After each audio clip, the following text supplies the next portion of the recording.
A major theme in Pillars is your personal life and ministry. And one of the key areas for your personal life and ministry are the relationships that you have. And the New Testament teaches us through the example of Jesus that every one of us who is called into ministry needs 3 specific relationships. And God uses these 3 relationships in our life to help us to grow and to fulfill our calling together. Jesus is our role model for that. For while he was on this earth, he had these 3 relationships. And these relationships are illustrated for us in Matthew chapter 26, verses 36 through 39. Let me read this passage. Then Jesus went with his disciples to a place called Gethsemane, and he said to them, "Sit here while I go over there and pray." He took Peter and the 2 sons of Zebedee along with him, and he began to be sorrowful and troubled. Then he said to them, "My soul is overwhelmed with sorrow to the point of death. Stay here and keep watch with me." Going a little further, he fell with his face to the ground and prayed, "My Father, if it is possible, may this cup be taken from me, yet not as I will, but as you will." If you look at this story, you see a pattern that illustrates these 3 relationships. This takes place on the night before Jesus is going to be arrested. He is entering now into when he will die. And he takes his 12 disciples and he takes them up the hill into the garden. And he says to the 12, "Stay here and pray." But then he takes 3 of them, Peter, James, and John, further up the mountain. To them, he says something much different. He says to them a very personal statement where he says, "My soul is full of anguish to the point of death." What he is saying is, guys, this is really hard for me. He doesn't say that to the 12. He only says that to these 3 who we knew were closer to him. But then he leaves those 3 and he goes farther up the mountain where he is now alone with the Father. And with the Father, he says something that he didn't say to the 3 and he didn't say to the 12. To the Father, he says, "If there's any way this doesn't have to happen, but your will be done, not my will." And in this short story, these few verses, you have an illustration of the 3 relationships that Jesus had. He had a relationship in the 12, he had a relationship in the 3, and he had a relationship with the 1. And they illustrate for us the 3 relationships we had. Jesus had a relationship with the 12 whom he served, who he helped. Then he had a relationship with the 3 who he was very transparent with. He shared his heart and was open with them. And then he had a relationship with the 1, someone who had authority over him. He didn't just look for counsel, but he submitted to. These are the 3 relationships everyone who is called into ministry needs to have. There are people that you serve, there are people that you trust and are transparent with, and then there are people that you submit to the authority that they carry over you. Let's look at these 3 relationships so we can understand them and begin this practice in our life. And I want you to do a bit of a self-assessment as we go through these 3. Do you have these 3 relationships? How strong are they? Do they need to be developed? The first relationship is somebody you serve. Somebody, honestly, who is broken. When we are in leadership and ministry, oftentimes we have people who serve us, who join us as a team. And we say we serve them, and we do to some degree. But when Jesus was with the 12, these were the 12 who were really broken. They didn't know what they were doing. They were full of pride, they were full of anger, they were full of confusion. And it illustrates for us that we need people in our world who aren't just there to serve us, but we need a relationship with people who are broken for what Jesus does in us and through us. Think of the disciples for a moment. You had Peter, who was always arguing against Jesus. Every time Jesus had an idea, Peter had a different idea. He seemed to always be fighting against Jesus. That's a kind of relationship that God may want you to have in your life for what it teaches you about grace and wisdom in leading people into truth. Then there's James and John. James and John were brothers who are always wondering about their status and their position. There's even a story when they went to their mother and got their mother to speak to Jesus to elevate their status. These are two brothers who are very insecure if you have to have your mom talk to your boss. And sometimes that relationship of a broken person in our life is somebody who is insecure or very egotistical because of that. But we have a relationship with them for what Jesus will do in and through us for that purpose. In the 12 disciples, you have characteristics that are around us. When we are sometimes in ministry, we are tempted to isolate ourselves from broken people. We create teams that can engage with them, but we protect ourselves because it is hard to have a broken person in your life, somebody who is not at a place of goodness, not at a place of strength. Jesus at times got frustrated with them and said, "How long do I have to put up with your lack of faith?" But there is a great benefit in having that person, that relationship in your life, because it draws you to a closer dependency on Jesus. Jesus made this statement, "Whatever you do to the least of these, you do to me." He's saying, we think we bring Jesus to broken people. They actually bring Jesus to us. You say, well, where do I find this broken person that I'm supposed to be in a relationship with? I don't think you have to search far. They're all around you. Maybe you just have to open your eyes, and a family member or a coworker or somebody in your neighborhood, and you discover, oh, this is a relationship I need, because as difficult and as hard as it is, I'm going to discover more about Jesus through this. Do not avoid people who are hard to work with, but bring them into your life so that you can grow closer to Jesus, and through you, Jesus can grow closer to them. That's the 12 that Jesus has. But then Jesus takes 3 of the 12 and he pulls them farther outside. Now we know through the Gospels that Peter, James, and John were closer to Jesus. There was a more intimacy in their relationship. And it is to these 3 that Jesus is very transparent. Jesus himself, as the Son of God, didn't want to go through this process alone. And oftentimes we find ourselves with the 12, but not with the 3. We hide out. We don't share what's on our heart or deep in our soul. We don't share the struggles we are going through. When was the last time you shared a real and strong temptation in your life with somebody else? Jesus did that. He shared it with the world. When it comes to temptations, we keep those secret because of how it may make us look bad or may ruin our image. And yet this pattern illustrates Jesus needed 3 friends that he could be fully transparent with.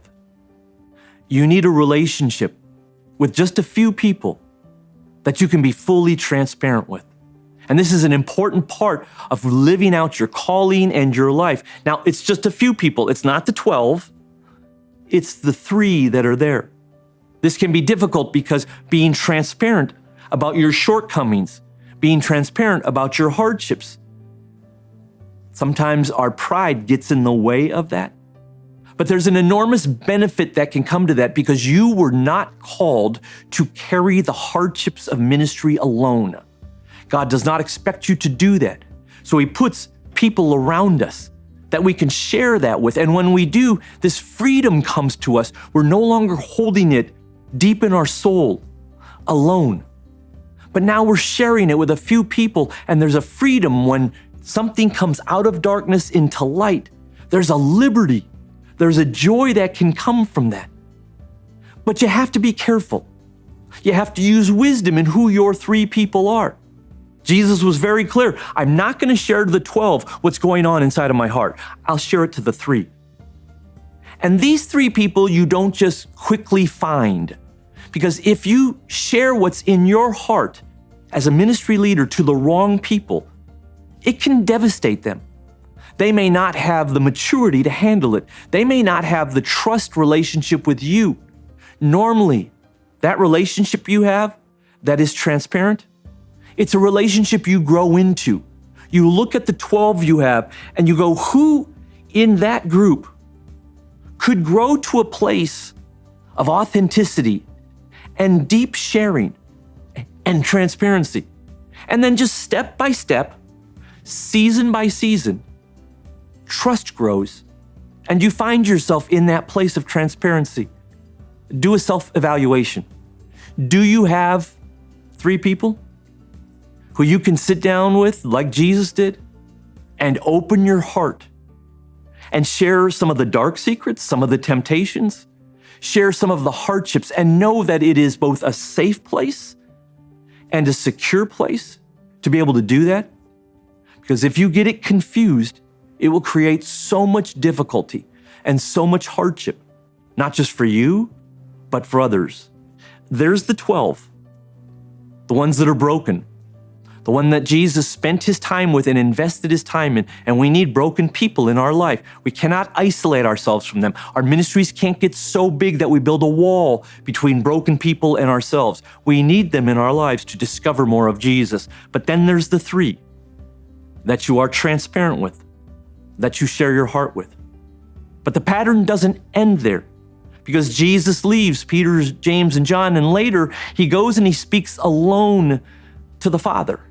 And to the Father, there's a whole different conversation that goes on.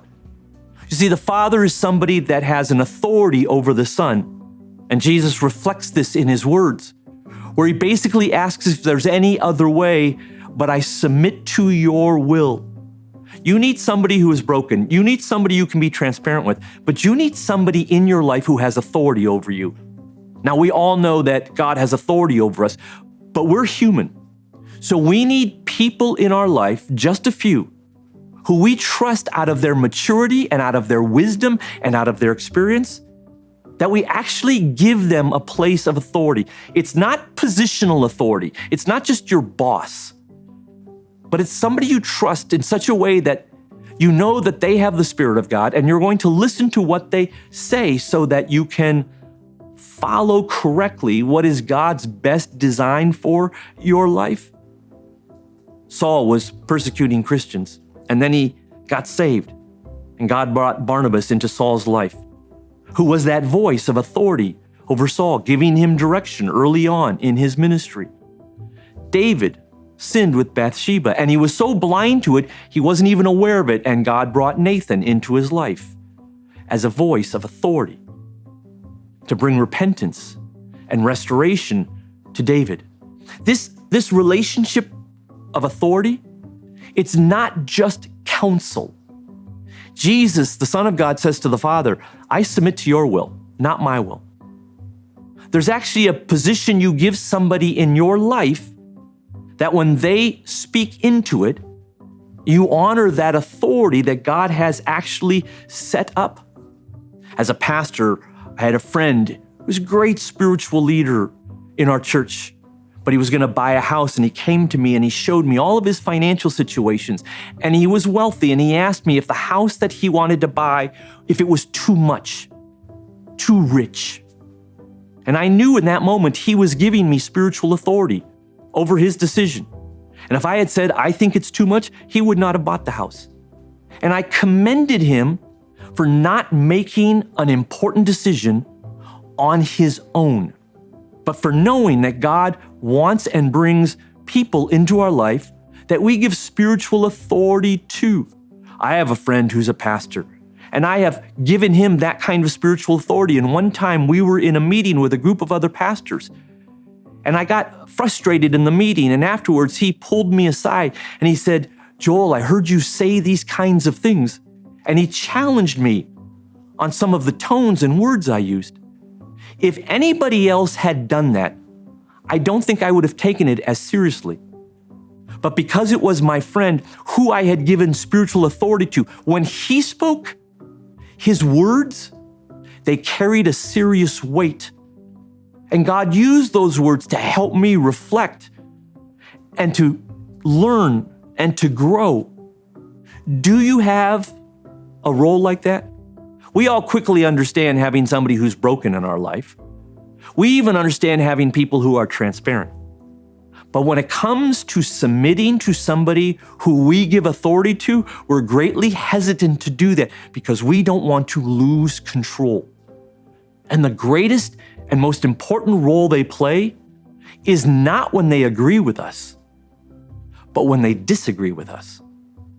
When their direction contradicts what we think our direction is. And this is incredibly hard because none of us want to lose control over our decision making. But there's an enormous benefit when you have somebody in your life who you submit to their authoritative voice. You see, it's not just their voice you're submitting to. It's God's voice through them. You're not just trusting this individual, but through much prayer and relationship and time, you know that God has brought this individual into your life, and God will speak to you through this individual. God is always our ultimate authority, but we are humanity. And in order to hear His authoritative voice most clearly, we need sometimes that to come through a human person. And Jesus' model says you need somebody who has authority. Where do you find that person? You find them through experience. As you walk through ministry and life, you will have different voices, and you will begin to recognize that there are certain voices who actually do speak on God's behalf for you, and they bring great wisdom and great clarity to you. But you have to be looking for these voices, and eventually, you literally have to give them permission. You sit down with them and you say, I need your voice in my life. And I'm giving you permission to play the role of spiritual authority and speak into my life and into my way. And then when that voice is there, you honor God's voice through that person. 3 relationships you must have: the 12, the 3, and the 1. The broken people, the people you can be very transparent with, and the 1 or 2 people who you have put yourself in a place of submission under their spiritual authority. My question for you is, are there any relationships that are lacking? Any relationships that are either non-existent or very minimally existent? My experience has taught me that most of us have people in our world that are broken, but we don't see them in the valuable way of how necessary they are for us. We think we're necessary for them. They're actually necessary for us. We have people sometimes who we can be transparent with, and then sometimes there's a hurt that takes place, there's a betrayal that takes place, so we shut it down and we say, never again will I reveal myself to somebody. Don't let the enemy paralyze you. Begin to trust again, step by step with wisdom, but begin to trust again so you can have a freedom in having a friend you can talk to. Most people who are called into a ministry, the one of the authoritative voice is where we struggle the most. But know that God has His authority over you, and He will find the right people to deliver His directive to you. Build that relationship. Trust God to put the right person in your life. And as you have these 3 relationships, you will discover that you will flourish both in your faith in Jesus and in your ministry, just as Jesus did, because He had these 3 relationships.